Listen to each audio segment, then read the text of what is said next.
Welcome to Sweetwater's Full Gospel Church. I am Pastor Cully. And I'm Roxanne. Thank you for joining us online. We pray that during the service you'll experience the presence of God wherever you are. Now let's go live.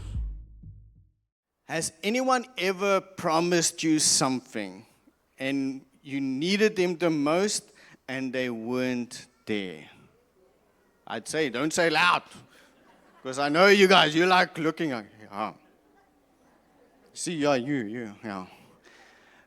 So here's the honest question, okay? Think about it.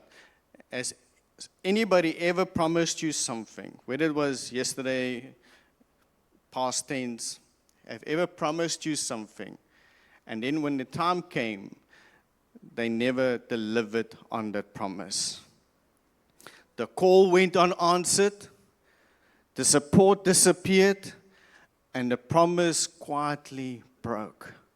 Now, okay, let me ask a question. It's even going to be harder to answer this one, honestly.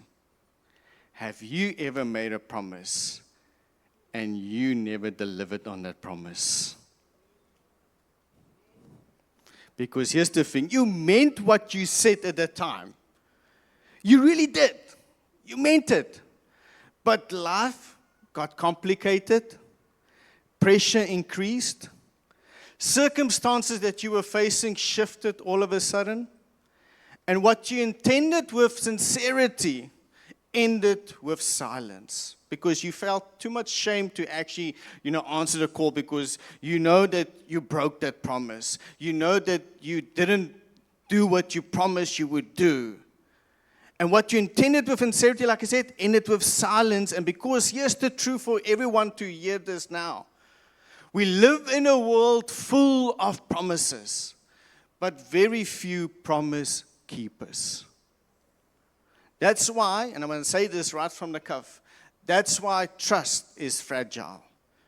That's why relationships feel risky.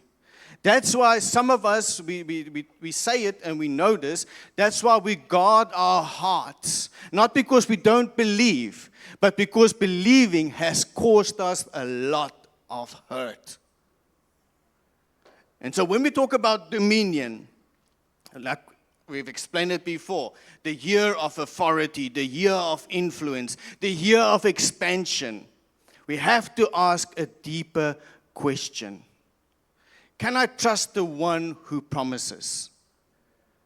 Can I trust the one who promises expansion, who promises fruitfulness, who promises influence?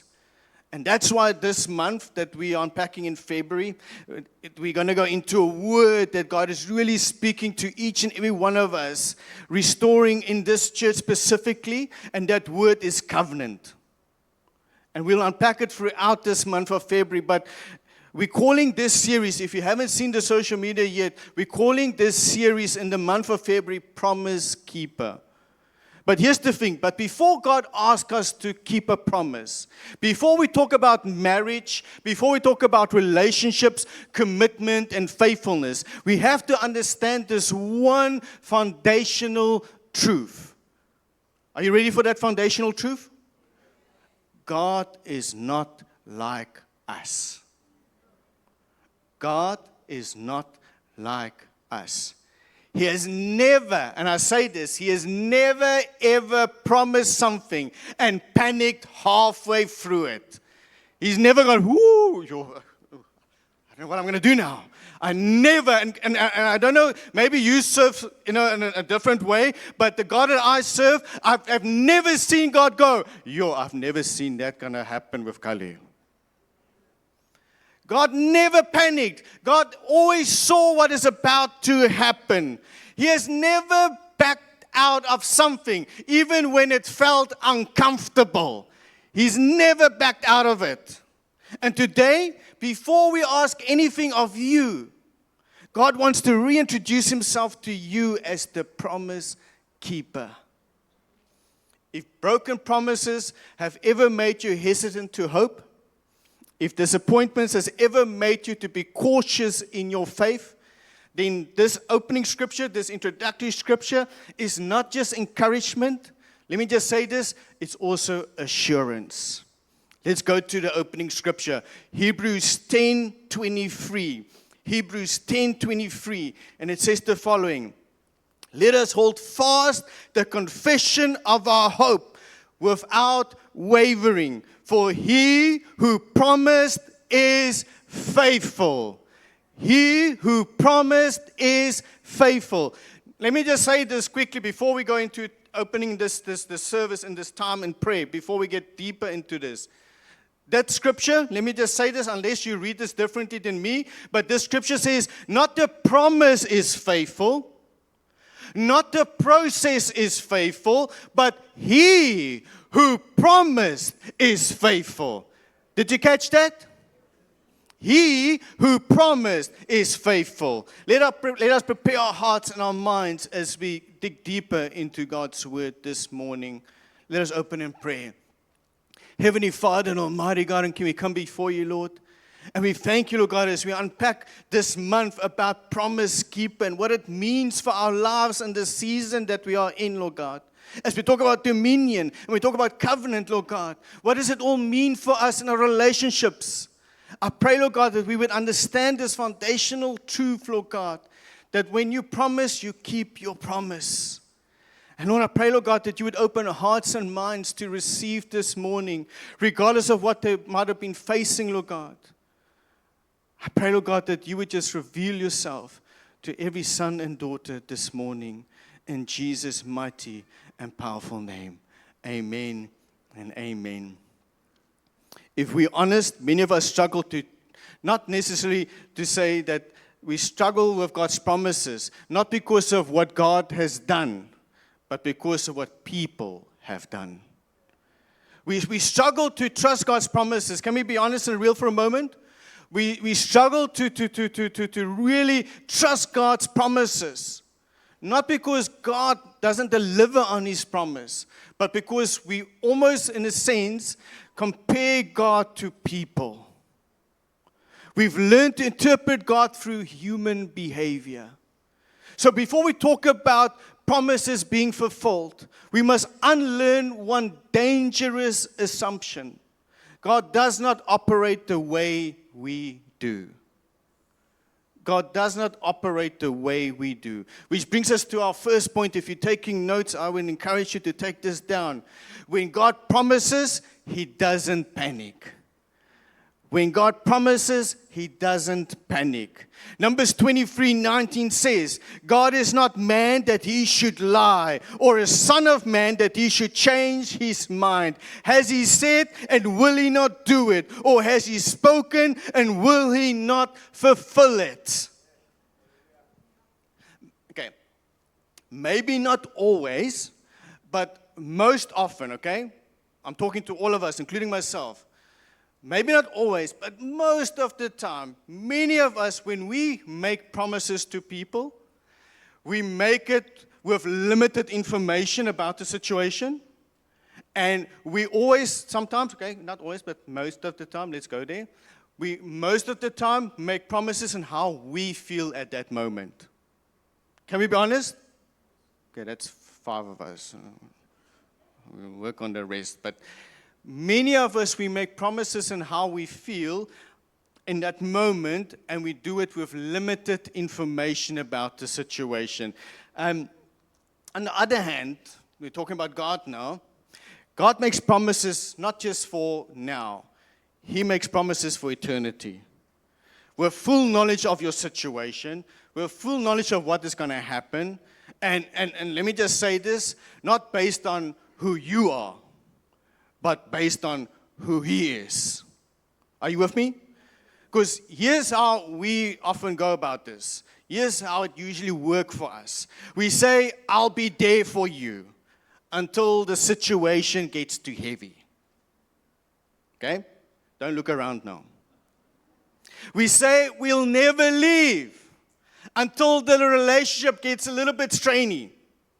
When it gets a little bit too hard to deal with. Then all of a sudden that promise gets a little bit shaky. We say, I've got your back. Has anybody ever said, I've got your back? Have you ever said to somebody, I've got your back? And then, until the person disappoints you that you made the promise to, then all of a sudden it feels like you can justify to breaking the promise. Because, that person disappointed me, so why must I keep my promise? If that person disappointed me in how they behave and how they do things, then why must I keep my promise? I didn't change, they changed. Or we go with this excuse. I didn't expect it to be so hard. When I made this promise, I thought it was going to be easy. This is hard. Or we go with this excuse. This is costing me too much, eh? I'm sacrificing way too much right now in this relationship. But here's the thing. God doesn't make promises with an escape clause. Can I speak this into us? God doesn't make promises with an escape clause. When God makes promises to you, He already knew every decision you would make. He already saw our failures, our detours, our moments of rebellion, and our seasons of inconsistency. And yet, I want to say this for all of us, and yet He still spoke the promise. Even when He knew you're going to fail, even when He knew you're going to be rebellious, even when He knew you're going to look for detours, He still spoke the promise. Now, I want to speak to somebody here this morning because God may be disappointed for us, but He will never be disappointed in us. Are you with me? He might be disappointed for us, but He will never be disappointed in us. Disappointed for you because He sees what you could be, what you can become. Disappointed for you because He loves you too much to leave you in that place, to be stuck in that place. That's why He will be disappointed for you. But never, and I want to say this, if ever you doubted, if ever you have spoken those words over your life, I want to cancel it in the name of Jesus. Because God will never be disappointed in you. He will never, can I say this? He will never ever be disappointed in you. Can I tell you why He will never be disappointed in you? You want to know why? Because His relationship with you, His faithfulness to you is not based on your performance. It's not based on performance. And here's the truth, and here's the secret that many of us don't like to admit. God already saw everything that you were doing. He already knew all the sin that you're doing behind the door. And he knows this already ahead of time. That's why He will never be disappointed in you, because He knows already what was happening before He made that promise to you. 2 Timothy 2:13 says, if we are unfaithful, He remains faithful. I love this last part, because this is speaking about God's character. For He cannot deny who He is. He cannot deny that He is faithful to you. He cannot deny that He is a promise keeper to you. He cannot deny that He made the promise and now He's going to break it, because He is the promise keeper, because He will always remain faithful. And I want to say this, God's faithfulness is not tied to our inconsistency. Because the Scripture reveals something for all of us. It's not tied to you and me. It's tied to His identity and character. Let me just say this. He knew your worst day, and He still chose covenant. He knew your worst day. Think about it. Don't say it out loud. But think about your worst day ever, where you messed up, where you failed. Think about that day, your worst day. And here's the crazy thing about the God that we serve. He still wants relationship with you. Coming back to our behavior and how we go about making promises and breaking promises, we cancel subscriptions when things stop working for us, okay? Now, many of you are going to know this, and many of you are going to try and be truthful about this, and I hope so, because illustration 101. Who here has got DSTV? Show of hands, no judgment, promise. Okay, remember there was a message that came up to some of the channels to say, this channel is no longer going to be active. Remember there was like a whole thing about, I don't know, like 50 channels or something that they're going to take off. And remember God is watching. When you saw those messages coming up, the first thing you think about, but why am I paying so much then? If they're going to be taking those channels off, what are they going to replace it with? Why must I still paying my subscription? And let's be honest now, quickly, remember now, God is watching. Many of you said, oh, I'm going to stop my subscription then. I'm going to cancel my subscription because if they don't come back to me with more channels, then I'm going to cancel my subscription. We unfollow people when they disappoint us. We walk away when relationship becomes inconvenient. But I want to say this to each and every one of us. But God doesn't unsubscribe from His children. God doesn't unsubscribe from His children. He doesn't ghost you when you struggle. He doesn't block you when you fall short. He doesn't walk away when your choices oppose His will. Yes, He will discipline. He will speak. And most likely in those situations, He will also correct. But here's the key for all of us that we need to know this. He will remain with you. He remains. Let me just take this one step further for us this morning, because here's where our faith often gets shaken. Sometimes the struggle isn't that God broke the promise, because we've already established that God never breaks the promise. And so sometimes it's not that God broke the promise. Sometimes the issue is that the promise happened, just not how you and me imagined it to be. God made the promise and He fulfilled the promise, but not in the way that we imagined. And this brings us to point number 2. It happened, just not how you imagined. It happened, just not how you imagined. Luke 24:21 says the following: we had hoped He was the Messiah who had come to rescue Israel. This all happened 3 days ago. Okay, let me just bring this scripture into context. These are 2 dudes, 2 disciples of Jesus, that is now after Jesus was crucified, 3 days later after this whole event, they now walking the road of Emmaus. Everybody with me still? So they're walking, and Scripture even says that they were downcast. Their shoulders are facing downwards because they come with this idea, and Jesus all of a sudden enters into this story, into this conversation. And this is where we found Luke 24:21. And they say, we had hoped He was the Messiah, because Jesus asked the question, why are you so downcast?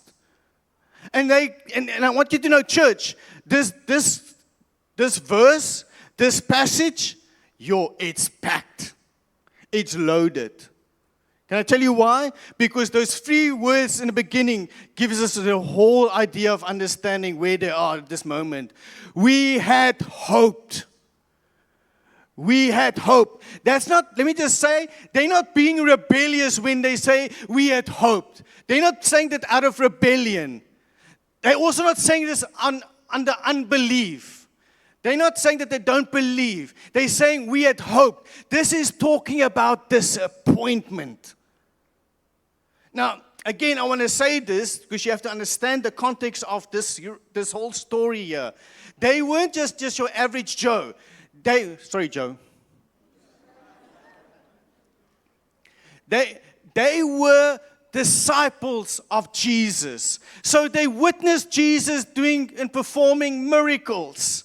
They believed. They walked with Jesus. And yet they are saying, and I'm paraphrasing here for all of us, this didn't turn out the way that we had hoped for, that we thought it might happen. Some of us love God deeply, but we are quietly disappointed with how things turned out. We love God deeply, but deep inside, quietly, when nobody knows exactly what's going on, we are disappointed in how things are going in our lives, how things turned out. You believe God for healing, but you're still waiting. You believe God for restoration, but the marriage is still strained. You believe God for breakthrough, but the pressure hasn't lifted yet. And let me just say this. It's not that you're angry at God. You're not angry at God. You're just disappointed. You're just disappointed. And you're confused. Most of the time, we're confused. And I want to say this. Can I just say this to somebody here this morning? Faith doesn't disappear when you are disappointed. It just starts asking questions. Faith doesn't disappear when you are disappointed. All that happens in that process is you just start asking questions. And many of us, we don't just ask questions, we're asking more questions. Coming back to the two disciples that was walking the road to Emmaus, talking about expectations. The disciples expected redemption. They just expected it to look a little bit different. They wanted political freedom. Jesus brought spiritual freedom. They wanted Rome to be overthrown. Jesus overthrew sin and death. They wanted the crown without the cross. God chose the cross before the crown. Okay, show of hands moment quickly. Show of hands moment quickly. Are you ready? Anybody ever prayed one thing and God delivered in a whole completely different way? I've got time to play. I can park here. Because I know there's a lot more people here where God, we have delivered on a promise, but not the way that you expected it to be delivered. Okay? Let me go again. I didn't say you must put your hand down. Have you ever prayed a prayer and God delivered in a different way, not that how you expected Him to deliver it to you? Okay, can I share something with you quickly? Write this down if you can. God answers prayers in ways that will often offend our expectations. God answers prayers in ways that will often offend our expectations. What do I mean by that? Well, I can take this even biblical. We can talk about the story here quickly. John 11, you can go and do some homework later where this story comes from. But John 11, this is Martha, Mary, and Lazarus. Okay? So a little bit context here. Martha and Mary, two sisters, and that's one of them, one of the ladies, Mary, that was actually anointing Jesus at Bethany. So here's the crazy thing. Lazarus is dead, okay? And so Lazarus was a good friend of Jesus. And so they sent a messenger to find Jesus because Jesus is doing ministry. And so they sent a messenger to say to Jesus, okay, Lazarus is dead. The one that you love is dead. You need to come and help. And so Jesus hears the message, but now we come to this. Lazarus is dead, but 4 days later, Jesus arrives. So Jesus, okay, again, I'm not trying to be sarcastic or anything, but maybe, Jesus can say, well, traffic was bad. I got held up by a crowd because he got held up by a crowd. And so Jesus is late, okay? So in that scene, Martha runs up to Jesus and she says the following, which is quite profound. Lord, if you had been here. Lord, if you had been here, my brother would be alive. If you had been here. Now again, I want to say this. This is not being rebellious to Jesus. She's not saying it out of rebellion. She's not being angry at God and saying, how dare you be late? How dare you not come when I needed you to come? This is disappointment. She believed in His power, in Jesus' power. She just believed that His power had a timetable. She fought because she believed that Jesus can actually heal her brother. But she believed that resurrection power had an expiry date. And in that moment when she is with Jesus and saying that if you'd been here, Jesus actually responds back to say to her, I am the resurrection and life. In essence, she's saying, I am the promise. He's saying to her, I am the promise. See, here's the thing. God didn't miss the promise. He just missed your assumption of the promise. He didn't miss the promise. He just missed your assumption. You assumed when you pray a certain prayer that if you pray, for 2 hours and you put sackcloth on and you just continue to repeat that God will deliver. Jesus even tells and instructs us on how to pray, and he says, don't do like the Pharisees do. Just keep on repeating, because here's the thing: what God is doing, He's going to always, come to deliver on the promise, but He's never going to deliver in the way that you think He's always going to deliver on. Because it's not about what you think is right and wrong. It's about what He says is going to happen, and you have to believe and trust Him. That's what faithfulness is all about. See, even if you misunderstood the promise, even if you misjudged the timing, even if you imagined it differently, the promise is still intact. The promise is still intact. Because here's the key here. Misunderstanding doesn't cancel covenant. Misunderstanding doesn't cancel covenant. Which brings us to point number 3. The band can start making their way, getting ready. Point number 3. The process didn't cancel the promise. The process didn't cancel the promise. Genesis 15:5, and I want you to do me a favor. If you got your own Bibles here, I really want to now encourage you to actually open it to that scripture, because we're going to do an exercise here quickly.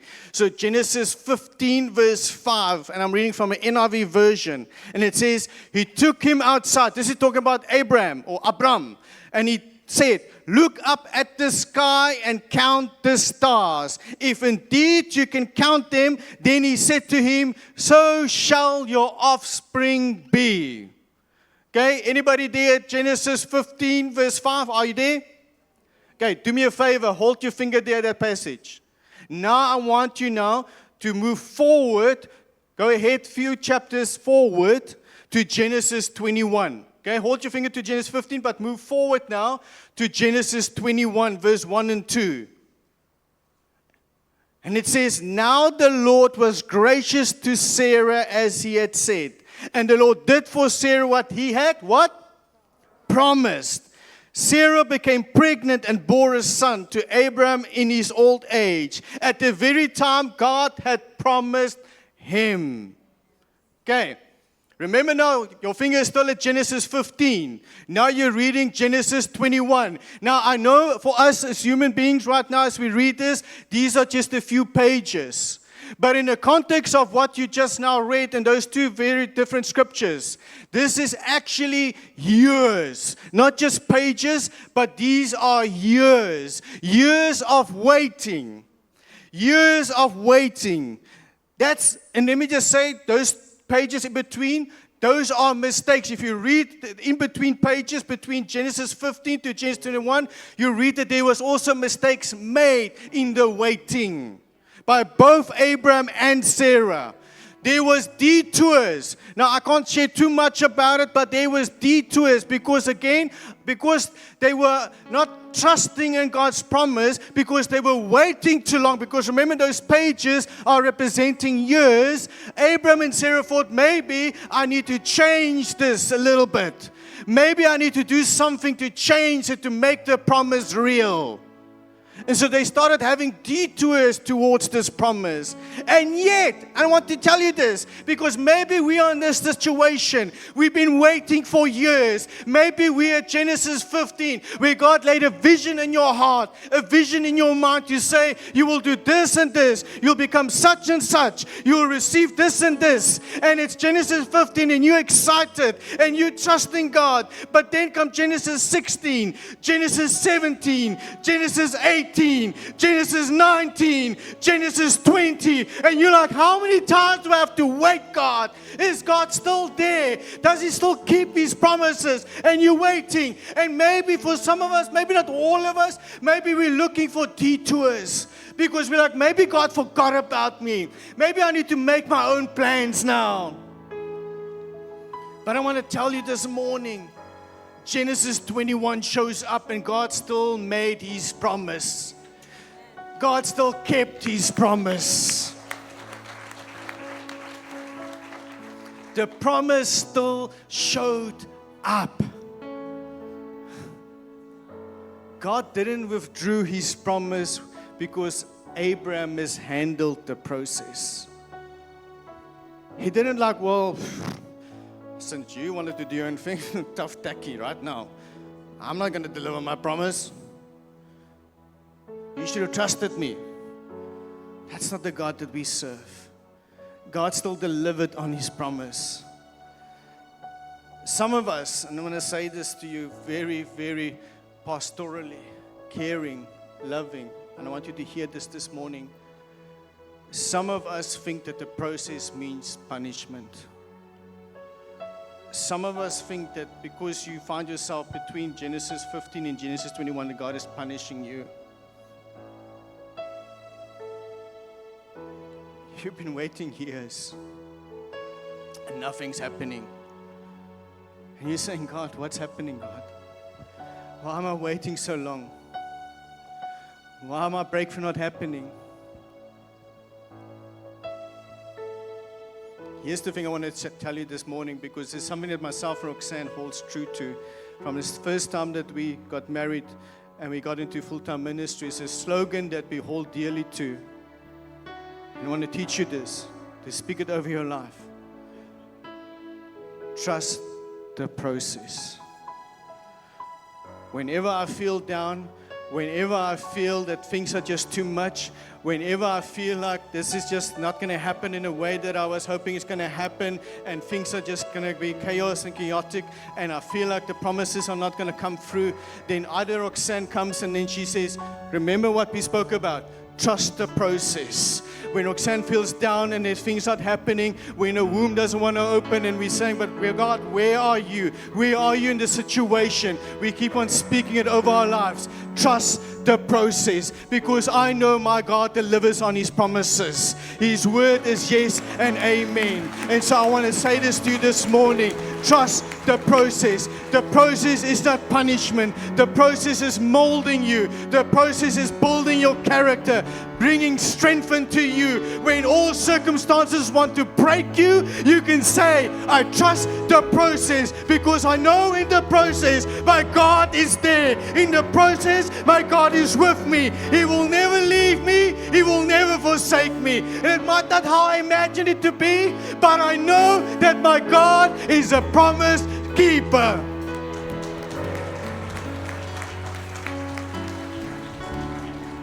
And let me just say this, the process is always going to be tough. It's going to cause sacrifice. It's going to cause hard work, but you're going to have to trust the process. Joseph got a promise, but he first had to process the pit.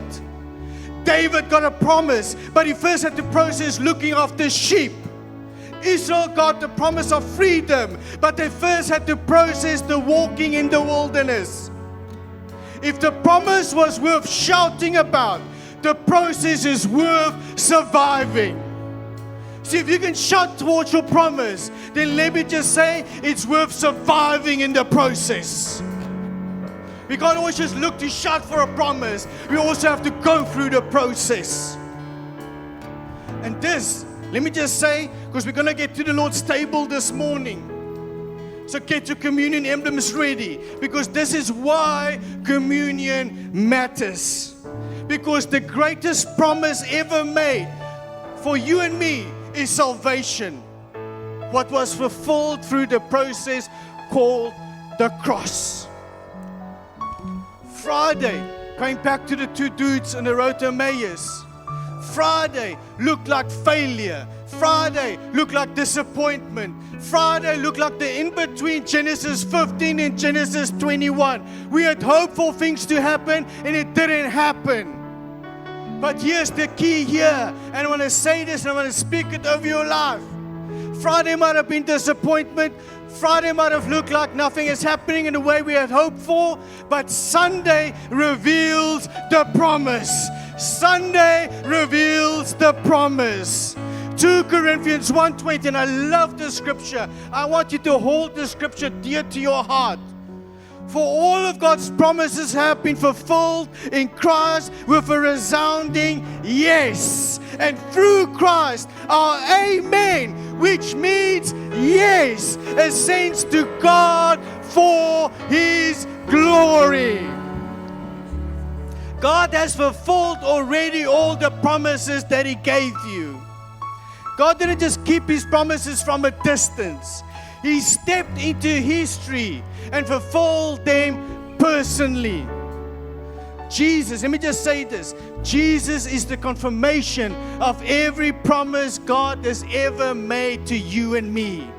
Every covenant in Scripture points to Jesus. Every promise reaches its amen, like the scripture says, in Jesus. When Jesus went to the cross, God did not cancel the covenant. He didn't say, this is too hard for me. This is my only son. How can I let him die on the cross? He didn't cancel it. Why? Because He loves you too much. Because He said, if I'm a promise keeper, I will keep my promise, even if it costs my son Jesus. So as we take communion today, we're not just remembering what Jesus did, we're declaring that every promise of God is still alive, even if we're still in the process. So I want you to get your emblems ready this morning, because we're going to trust Jesus this morning. So I want you to hold the wafer in your hand and repeat after me. Thank you, Father, for the gift of your Son. By the stripes that fell on His back, my body is healed. From the crown of my head to the very soles of my feet. Every cell, every organ, every function of my body is healed, restored, and renewed. In Jesus' name, I believe and I receive. Let us partake of the wafer.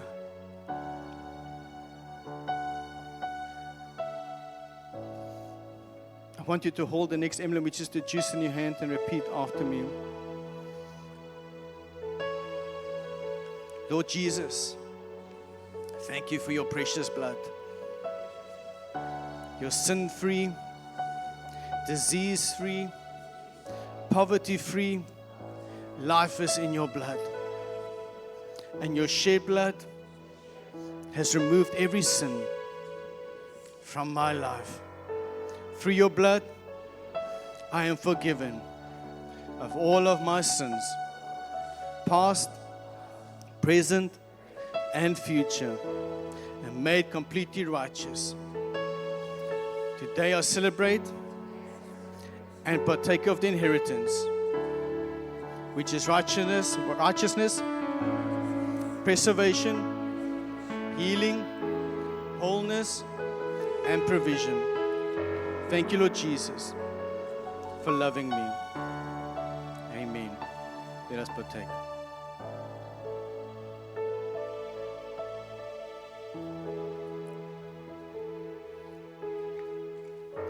Can I ask you to stand this morning?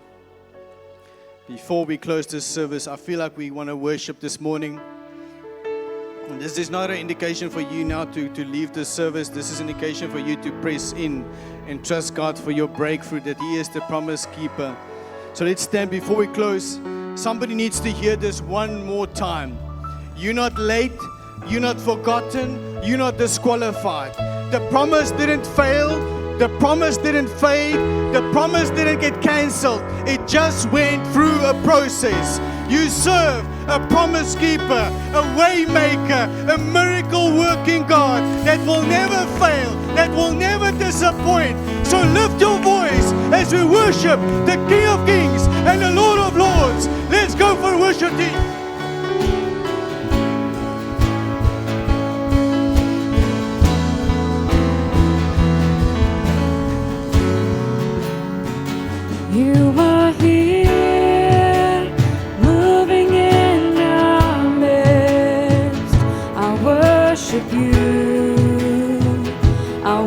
worship you. You are here, working in this place. I worship you. I worship you. 'Cause you are the waymaker, miracle worker, promise keeper, light in the darkness. My God, that is who you are. You are the waymaker, miracle worker, promise keeper, light in the darkness. My God, that is who you are. You are here, touching every heart. I worship you. I worship you. You are here, healing every heart. I worship you. I worship you. You are here, turning lives around. I worship you. I worship you. You are here, mending every heart. I worship you. I worship you. 'Cause you are the waymaker, miracle worker, promise keeper, light in the darkness. My God, that is who you are.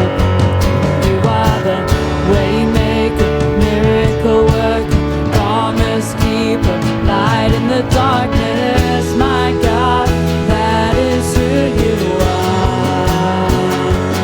You are the waymaker, miracle worker, promise keeper, light in the darkness. My God, that is who you are. You are the waymaker, miracle worker, promise keeper, light in the darkness. My God, that is who you are. That is who you are. That is who you are. That is who you are. That is who you are. That is who you are. That is who you are. That is who you are. That is who you are.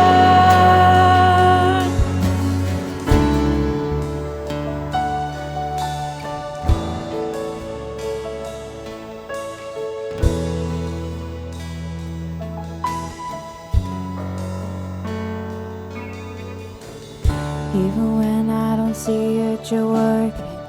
Even when I don't feel it, you're working. You never stop, you never stop working. You never stop, you never stop working. Even when I don't see it, you're working. Even when I don't feel it, you're working. You never stop, you never stop working. You never stop, you never stop working. Even when I don't see it, you're working. Even when I don't feel it, you're working. You never stop, you never stop working. You never stop, you never stop working. Even when I don't see it, you're working. Even when I don't feel it, you're working. You never stop, you never stop working. You never stop. 'Cause you are the waymaker, miracle worker,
So, Heavenly Father and Almighty God and King, we come before you, Lord.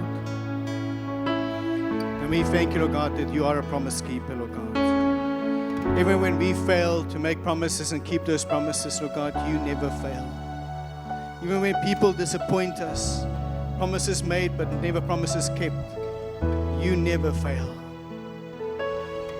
And so, Lord, we thank you for this service, Lord God, for this time together in fellowship, Lord God. I pray, Lord God, as when we leave this place, Lord God, that you would always still be with us, Lord, restoring and renewing. In Jesus' mighty and powerful name, receive the benediction. May the God who keeps every promise strengthen your heart, steady your faith, and remind you this week, he who promised is faithful. Go in peace, go in confidence, go knowing you serve a promise keeper. Amen and amen.